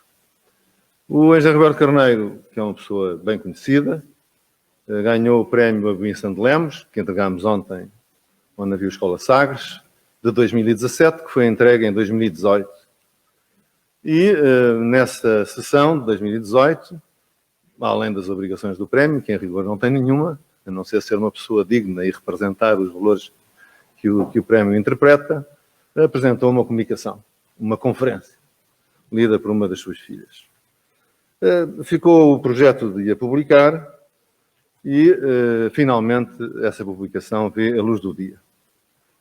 E o autor, bem conhecido, não é apenas, como é que disse o Henrique Mota, um esforço insaciável na revisão das provas, mas é também um esforço insaciável na produção das provas. E, portanto, a edição hoje tem, obviamente, em comum o tronco essencial com a comunicação que nos fez em 2018, mas está muito acrescentado, com uma nota preambular, que é o prefácio do próprio autor ao seu escrito, com um quinto capítulo totalmente novo e com várias modificações que fez. Foi exatamente como o Henrique Mota disse, a revisão das provas foi um esforço incansável e insaciável. E isso tem muito a ver com a personalidade do engenheiro Roberto Carneiro. Eu conheço o Roberto Carneiro há muitos anos, conheci-o como foi anunciado como uma pessoa muito inteligente, foi assim anunciado pelo cunhado, o irmão da Maria do Rosário, Adelina Mar da Costa, que eu trabalhava com ele no CDS, era dirigente do CDS, e o Adelina Mar da Costa disse-me, 77, 78, é daí que nós nos conhecemos, ó Zé, tem que vir comigo ali a casa de um cunhado meu muito inteligente, a ver se me ajuda a convencê-lo a vir para o CDS. E foi assim que nos conhecemos e ficámos amigos, quase irmãos, realmente irmãos desde então. Passámos muitas serões a resolver os problemas do mundo, nomeadamente na década de 80, com algumas das crianças deles pequenas e as minhas muito pequenas. Nós parámos mais cedo, eu já tinha começado antes de nós, e passámos muitos serões à conversa, e portanto, que se hoje se inquietarem porque não sabem que não há nada que cuide do mundo, é porque as reuniões dos serões de Linda Velha acabaram, e portanto isso contribui para o desnorte universal. Quando estávamos nesta revisão das provas, num dos mails que o engenheiro Roberto Carneiro mandou, ele lembrou-se, esses mails aconteciam eu no fuso de Portugal e ele no fuso de Macau, porque eu largava às 11 da noite e ele largava às 8 da manhã e eu pegava a seguir na revisão. E grandes noitadas na revisão e no melhoramento desta edição. E num deles, e nas discussões a que isso dava aso, ele lembrou-se de um episódio que se passou na Coreia do Sul, na revisão de um artigo da Lei de Bases do Sistema Desportivo, e por isso eu evoco aqui. Nós fomos à Coreia do Sul, em 1988, aos Jogos Olímpicos, ou melhor, foi ele como Ministro da Educação e do Desporto, e eu era o seu adjunto, que tratava da área desportiva. Tínhamos trabalhado muito para tornar possível a ida da Rosa Mota a essa Olimpíada, porque havia um conflito sério com a Federação Portuguesa de Atletismo e ela esteve em risco de não participar, e portanto fomos lá, eu basicamente para isso, e levámos na bagagem uma outra incumbência, que era o artigo 1º da Lei de Bases do Sistema Desportivo, a primeira grande reforma.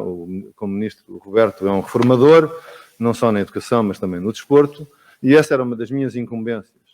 E várias vezes falávamos sobre temas novos e que iam avançando, mas sobre o artigo objeto da lei, ele dizia-me, ó Zé, isso tem que ficar para o fim, porque isso tem que ser bem pensado, isso é a filosofia da lei, isso tem que ser bem pensado. E a lei andava, e o artigo 1º estava engravado. E era preciso entrar no debate público, a lei saiu no princípio de 90. Bom, eu tinha feito uma coisa que achava que era a grande proeza dessa viagem, que foi um despacho em que o Ministro da Educação atribuiu a medalha de mérito esportivo à Rosa Mota, vencedora da primeira Olimpíada, logo no primeiro dia. E esse despacho eu filo datar Seul, antes de setembro, salvo erro, e portanto acho que foi o primeiro, achava eu que era o primeiro ato governativo na história de Portugal praticado em Seul, mas a imprensa nacional fez a partida de tirar o sítio onde o despacho tinha sido preferido. É preciso um historiador saber do calendário do Ministro para saber que assim foi. E então não serão... Olha, trouxe estas coisas para o antigo primeiro. Trouxe, então vamos lá falar. Então foi uma longa noitada a discutir o artigo 1º, que diz exatamente assim: a presente lei estabelece o quadro geral do sistema desportivo e tem por objetivo promover e orientar a generalização da atividade esportiva como fator cultural indispensável na formação plena da pessoa humana e no desenvolvimento da sociedade. Quem lê isto assim acha que isto é uma banalidade. Mas isso é manifestamente alguém que não aprecia a língua portuguesa e a singularidade da sua expressão em texto de lei e não sabe o que é o quadro geral do sistema desportivo, que era a primeira vez que havia um sistema desportivo, e que é promover e orientar a generalização da atividade desportiva como fator cultural indispensável na formação plena, não uma formação qualquer, na formação plena da pessoa humana e no desenvolvimento da sociedade. Isto custou uma longa noite de trabalho, um pouco menos do que custou a revisão destas provas. E o Roberto é mesmo assim, e mantém essa energia, essa inteligência fulgurante de que o Adelino Amaro da Costa me manteve, e a exigência, em primeiro lugar, sobre si próprio e sobre a capacidade de produzir coisas que nos encantam. Este livro é assim, é um livro que merece ser lido. É um livro que é uma reflexão pessoal, parte da sua vivência, passa da sua história. Ele vem de uma família que vem da China, num período conturbado, um período muito difícil, o período da Segunda Guerra Mundial e, portanto, também da Revolução Chinesa. Ainda tem lá familiares, como é evidente, conheci alguns. E veio, nasceu em 48, pouco depois da guerra, em Cascais, ainda que depois se fixasse nos Açores, onde a família se fixou há alguns anos. Portanto, também é um ilhéu. Portanto, ele reflete sobre tudo o que é a sua história e o que foi a sua vivência da Portugalidade e de aprender o português não como primeira língua. A sua primeira língua, segundo conta, era o inglês. Portanto, o que foi crescer, e como verão, é um português que dá lição de Portugalidade. Aliás, passou-se também na Coreia uma história engraçada que eu peço licença ao Roberto para contar, que era o motorista. O Roberto tinha um motorista, que era, obviamente, um coreano. O senhor, não me recordo do nome dele. E uma vez veio rir-se comigo porque o motorista chegou-se ao ministro e disse like you, like us. Ou seja, eram os dois orientais. E isso era uma coisa muito simpática do motorista, que sentia uma poderosa identificação com o ministro europeu português e assim lhe exprimia a sua simpatia porque sentia proximidade. E quando nós somos diversos, o que traduzimos é a nossa proximidade e o nosso conhecimento de tantos cantos do mundo, das suas gentes e das suas culturas. O índice do livro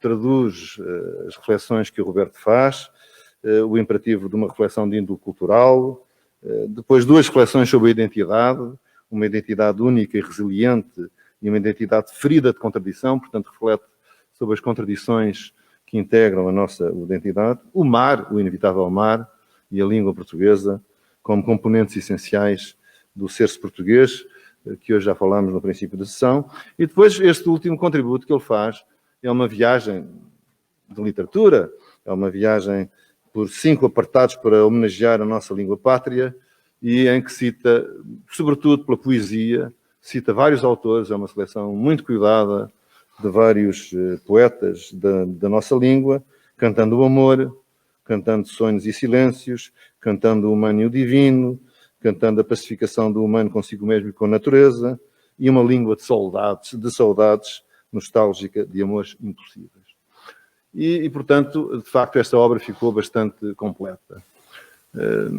Terão a minha visão num dos prefácios, o prefácio é meu, o prefácio mais rico é a nota introdutória do próprio autor, como já disse, e convido-vos, portanto, a adquirir este livro e lê-lo e refletir com ele. Aproveito apenas para ler um texto que podíamos ter lido hoje também na primeira parte dos nossos trabalhos de hoje e que é uma das reflexões do engenheiro Roberto Carneiro, acho que é no segundo capítulo, mas não tenho certeza, vou aqui confirmar. Sim, é no fim do segundo capítulo, numa da primeira das identidades. Terá Portugal o ânimo que lhe permita recuperar uma nova centralidade no mundo, mediante a restauração das suas duas fachadas? Por um lado, o balcão continental e europeu, cumprindo assim uma natural integração geográfica e cultural. Por outro, o balcão marítimo e atlântico, aberto aos demais povos e continentes. Terá Portugal este ânimo? Há hoje sinais inequívocos portadores de um novo futuro português. Não só porque somos atualmente um país na moda, malgrado os impedimentos generalizados, introduzidos pela violenta pandemia hoje vivida, nas restrições às viagens entre países e continentes, procurado por outros, europeus, americanos, brasileiros, chineses, russos ou árabes, que atónitos, olhando para as inacreditáveis viagens realizadas pelos portugueses de 500, deambulando pelo mundo em frágeis caravelas, nas sugestivas representações do padrão dos descobrimentos, da Torre de Belém e do Mosteiro dos Jerónimos comentam como foi possível. Com efeito, nós não nos limitamos a um retângulo de 89 mil km², acrescido de 2 conjuntos de ilhéus atlânticos, Açores e Madeira.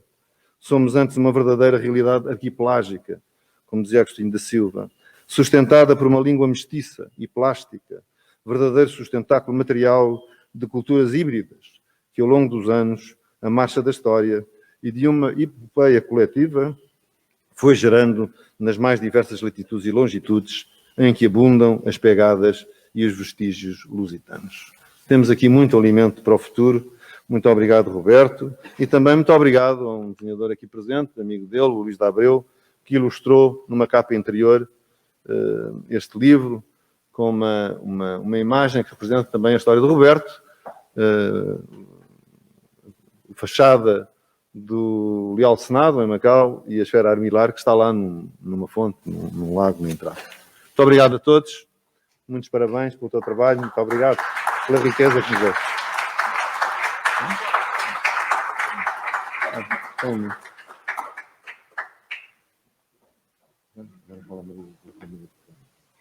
Sua Excelência, o Presidente da República e Chefe Supremo das Forças Armadas.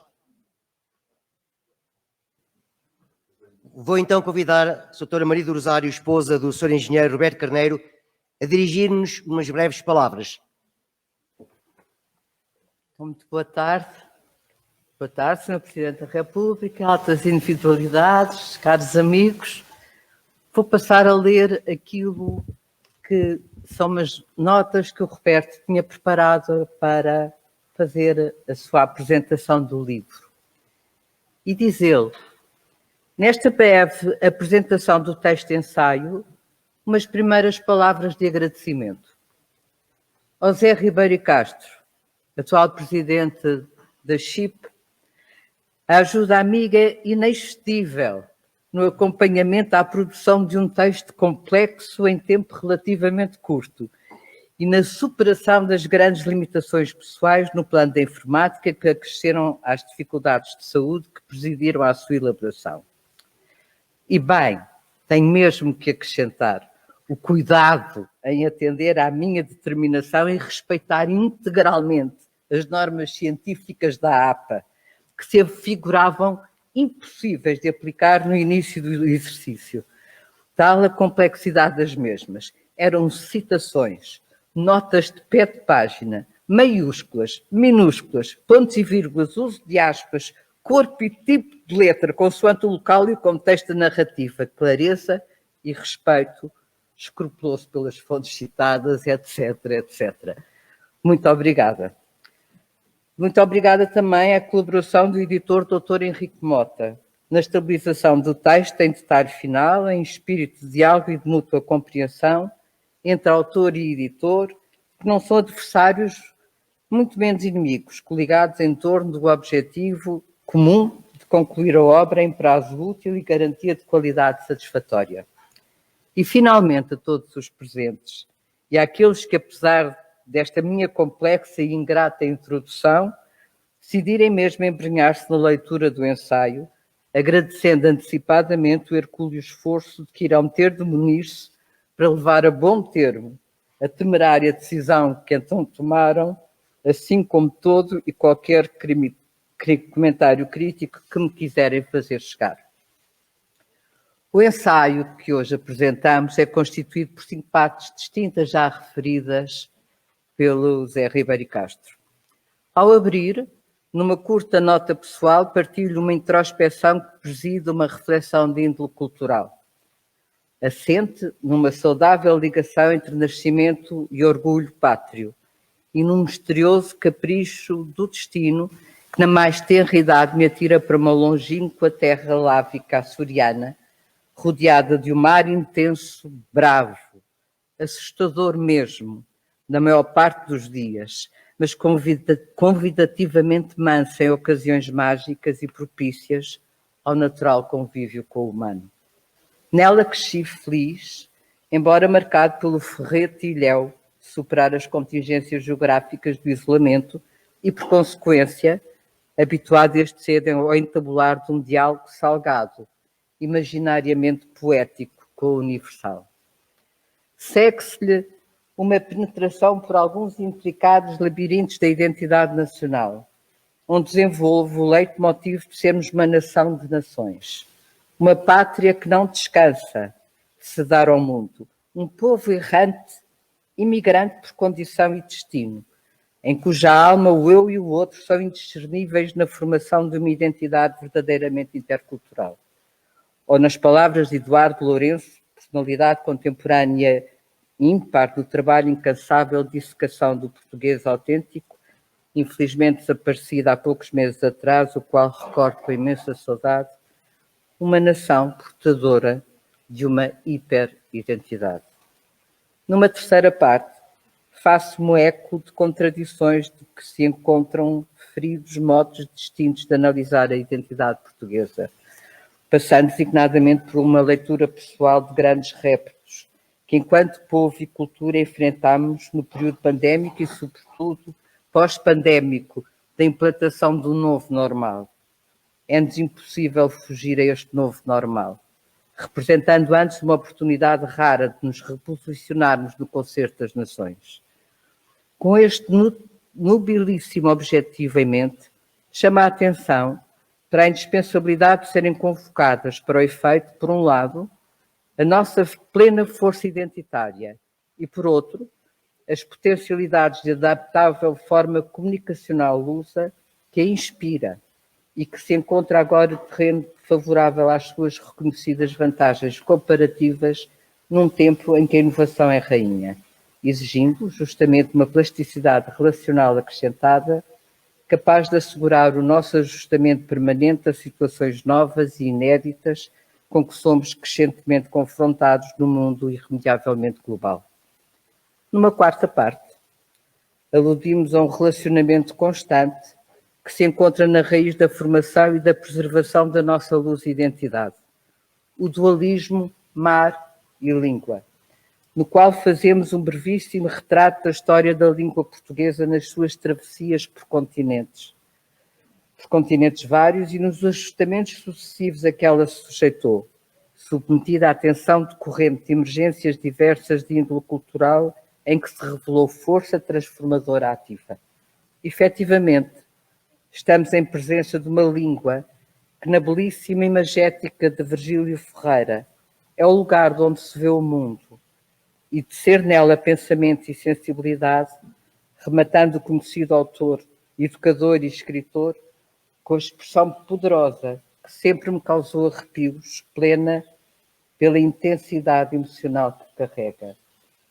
Da minha língua, vê-se o mar. Por último, na quinta parte, fazemos a apresentação de uma faceta notabilíssima do português, que é a sua dimensão poética, um idioma doce e agradável, língua de poetas e de afetos, no dizer abalizado e categórico de Cervantes, um idioma que inspirou portugueses imortais como Camões, Vieira, Anterpe, Senha, Sá Carneiro, Pessoa, Torga, Sofia e tantos outros nomes maiores, verdadeiramente ímpares da língua portuguesa, espalhados pelos 5 continentes, como Drummond de Andrade, Cecília Meireles, Mia Couto, Vinícius de Moraes e por aí fora. Nesta última e mais extensa parte do texto sobre a apresentação, divide a nossa poesia idiomática em 5 apartados selecionados para cada um deles, como já referiu Zé Ribeiro e Castro, uma breve resenha de citações poéticas a meu gosto e da minha estrita responsabilidade pessoal. Os 5 apartados que cobrem algumas das facetas mais fascinantes da respiração poética natural, de que o idioma luso está fortemente imbuído, qual maresia cujo fragor e olor o inspiram em permanência, são os seguintes. Uma língua que canta o amor como nenhuma outra. Uma língua feita de sonhos e de silêncios. Uma língua onde o humano e o divino se confundem numa fusão da eternidade. Uma língua telúrica, de pacificação do humano consigo mesmo e com a natureza. Uma língua de saudade, nostálgica de amores impossíveis. Sinto, no entanto, que em vez de uma descrição pormenorizada da obra, far-me-ia mais sentido referir questões como as seguintes: o da responsabilidade coletiva a partir de um destino histórico identitário. Por exemplo, o cumprimento dos 6 anos da Laudato Si, que continua a inspirar a humanidade, ou a defesa da inclusão sociocultural e económica de todos na plenitude dos direitos humanos, ou a igualdade efetiva nos direitos entre mulheres e homens, ou outras grandes causas da humanidade. Também uma atenção a casos pessoais ou individuais verdadeiramente emblemáticos e que encerram verdadeiras lições de vida e casos proféticos ao serviço de todos, como é o caso do reverendo padre João Felgueiras, que alguns conhecerão da Ásia Extrema, Timor-Leste, e que é um caso verdadeiramente extraordinário de dedicação reiterada às causas de Portugal e da presença cultural e linguística do nosso falar nesse país distante. O reverendo padre João Felgueiras completa a 9 de junho a bela idade de 100 anos. Ou ainda, as coincidências histórico-temporais, como foi ontem, dia 23 de maio, a celebração do Dia dos Açores, ou ainda os 160 anos de uma brilhante história da CHIP, ao serviço de valores superiores de Portugalidade e de respeito por uma página ímpar da nossa história coletiva. Concluo com uma breve nota pessoal, feita no feminino. Género em que sempre leio e aprecio poesia, de homenagem às 17 mulheres que inspiraram e continuam a inspirar as minhas vidas, passada e presente. Mães Nídia e Tita, a minha mulher Maria, que sou eu, as minhas 8 filhas e as minhas 6 netas, e com a evocação de um poema da nossa imortal Sofia, que as caracteriza e lhes é especialmente dedicado. Há mulheres que trazem o mar nos olhos, não pela cor, mas pela vastidão da alma. E trazem a poesia nos dedos e nos sorrisos. Ficam para além do tempo, como se a maré nunca as levasse da praia onde foram felizes. Há mulheres que trazem o mar nos olhos, pela grandeza da imensidão da alma, pelo infinito modo como abarcam as coisas e os homens. Há mulheres que são maré em noites de tardes e calma.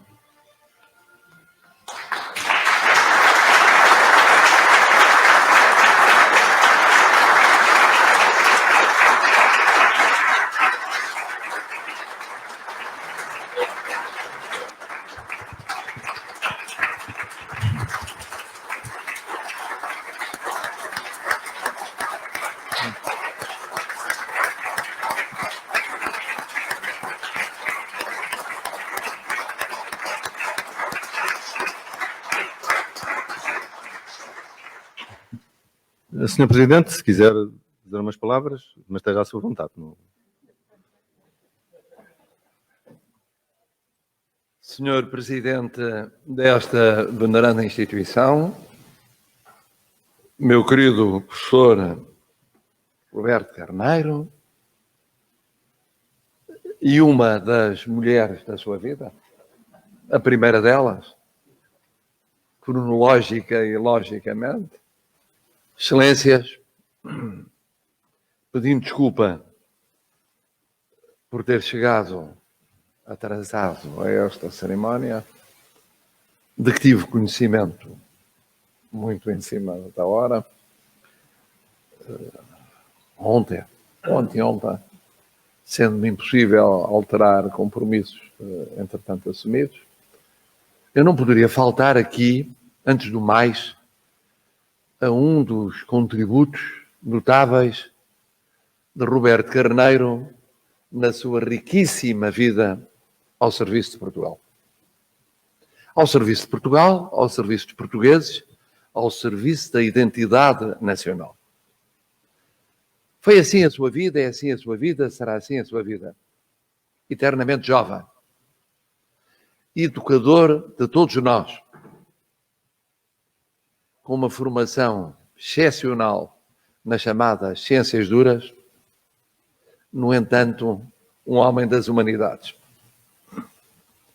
Um homem das humanidades, vivendo a sua existência com uma devoção, uma dedicação aos princípios e sendo um educador, já o disse atrás. Foi um educador como responsável da pasta da Educação Nacional. Um dos mais notáveis, dos mais fecundos, dos mais criativos, dos mais prospectivos, dos mais portugueses. Abriu caminhos que outros trilharam. Mas depois ele próprio, retrato da identidade nacional. Nas suas raízes longínquas e próximas. Na ponte entre a Ásia e a Europa. Ponte que teve a ver com a sua origem e tem a ver com a sua paixão. Continua a atravessar os oceanos, periodicamente, incessantemente, para dar vigor a esta ponte. Na universidade, nos contactos culturais, naquilo que é a presença da língua portuguesa, nomeadamente em Macau, mas também na sua defesa de uma postura geoestratégica a que alude na obra hoje lançada. Roberto Carneiro vive esta sua paixão por Portugal e pela identidade nacional todos os dias. Todos os dias procurando novas respostas para novos desafios. O novo desafio de um mundo diferente, de um mundo que foi bipolar durante longas décadas, deixou de o ser para se converter em monopolar absoluto e depois condicionado, e assistindo hoje à multiplicação de novos polos, uns perdendo a sua importância tradicional, o caso da Federação Russa, sucessora da anterior União Soviética, outros ganhando um protagonismo global, o caso da República Popular da China. Num quase bipolarismo dos nossos tempos, ainda que com o ascendente do nosso tradicional, clássico aliado transatlântico. E depois europeísta, porque sendo embora global por origem e por destino, Roberto Carneiro é um europeísta. Não se queda a sua identidade nacional na Europa, o que seria mutilar uma parte significativa dessa identidade. Atravessa os oceanos, junta os continentes, convive com culturas e civilizações. É essa a nossa vocação histórica. Sermos plataforma entre culturas, civilizações, oceanos e continentes. É a vocação de Roberto Carneiro. Mas depois é uma vocação inseparável, aqui foi recordado, da nossa língua. Não se trata apenas de atravessar oceanos, trata-se de projetar a nossa língua. E a nossa língua e a nossa literatura. E a nossa literatura e a nossa cultura. Roberto Carneiro, vindo das ciências duras, é um exemplo de cultura. Da riqueza da cultura portuguesa. Que transformou tantas vezes em universidade. Nas escolas, por onde passou e por onde passa, e onde deixa a sua marca. Tive a honra de fazer o seu elogio num dos doutoramentos honoris causa bem merecidos e de o dizer. Não foi apenas um responsável pela educação nacional, foi um professor, um mestre, um pedagogo na escola portuguesa. Foi e é. E depois fala-nos da língua, esse grande desafio, fala-nos da literatura, fala-nos da poesia. E é certo que somos uma pátria de poetas, mais depressa líricos do que épicos, embora com um grande épico, mas líricos, a começar nos nossos monarcas medievais. E líricos até hoje, no sentido mais genuíno e mais rico da poesia lírica. Indissociável do amor. E como puderam ouvir, faz parte da paixão de Roberto Carneiro, a paixão amorosa pela sua família. A família que é outro traço importante da identidade nacional e que ele tanto valorizou e valoriza. E tanto lhe devemos através da riqueza da sua família. Também nos mais variados domínios da ciência e da cultura, como é concebido. E por isso, esta obra de Roberto Carneiro faz jus ao dito clássico que exige, pelo menos, a escrita de um livro. Foram muitos os livros que escreveu. Pelo menos a concepção de um filho. E foi toda uma prole enorme que ajudou a criar e a educar. E depois, naturalmente, a capacidade de plantar não uma árvore, mas florestas. Plantou florestas físicas e educativas e culturais. E continua a fazê-lo. E continua a fazê-lo. E por isso, o Estado português, em devido tempo, o galardoou. Mas, em boa hora, Roberto Carneiro escolheu o dia de hoje para lançar a sua obra. Porque é um dia inseparável dos 160 anos desta instituição. Que é uma instituição que também construiu, ao longo da sua história, a identidade nacional. Lutando pela memória da sua independência, reafirmando essa independência em contextos muito variados, olhando para o futuro sem nunca esquecer o passado. Fazendo, aliás, desde sempre e agora, de forma particularmente brilhante, através da sua presidência. Como não assinalar simbolicamente a passagem destes 160 anos de um modo que parece redundante, mas não é. Não é. Já foi reconhecido o seu mérito cultural com Santiago de Espada.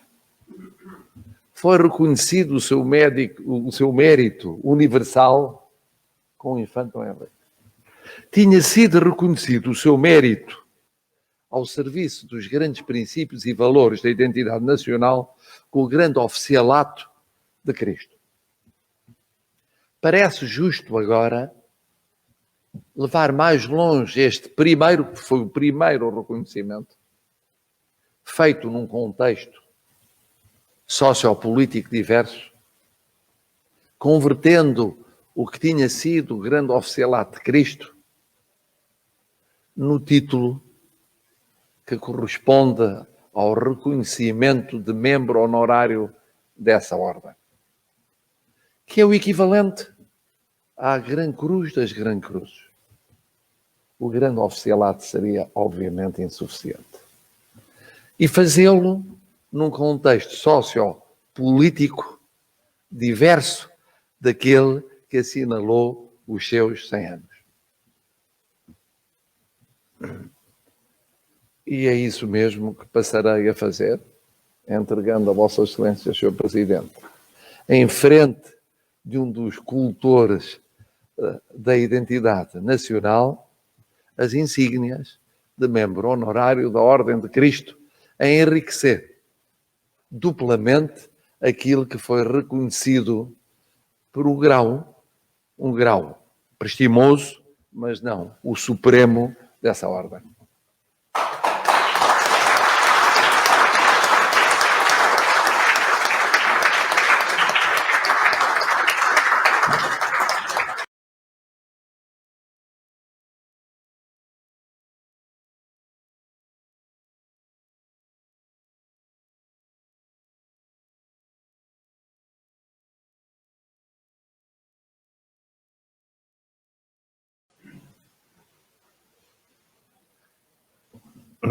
Sr. Presidente da República, Excelência, dirijo-me apenas a Vossa Excelência nesta altura, na presença de todos os convidados presentes, para lhe dizer muito simplesmente muito obrigado.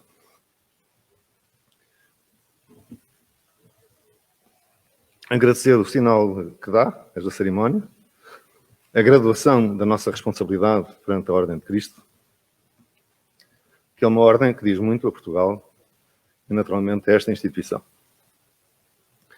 E dizer-lhe que, se começarmos amanhã com uma marreta de ouro, o anúncio das obras, finalmente vai ao Palácio a assinatura de protocolo com a Câmara Municipal de Lisboa, acabamos com chave de ouro, graças à generosidade do Sr. Presidente da República. Isso, quer um facto, quer outro, aumentam muito a responsabilidade pública desta sociedade, dos seus sócios, dos seus dirigentes, em particular da sua direção. Pela nossa parte, queremos dizer-lhe e dar a garantia, e por seu intermédio aos portugueses, que tudo faremos para estar à altura dessa responsabilidade. Muito obrigado.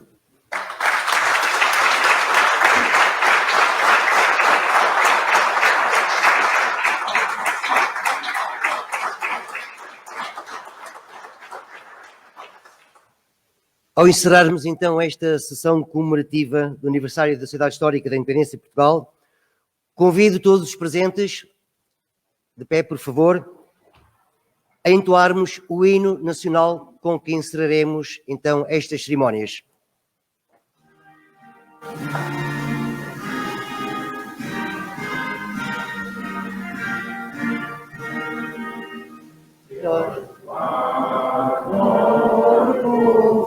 Coração valente e lutar, levantai hoje o esperança entre as ruas com várias sempre seu nome, os teus direitos.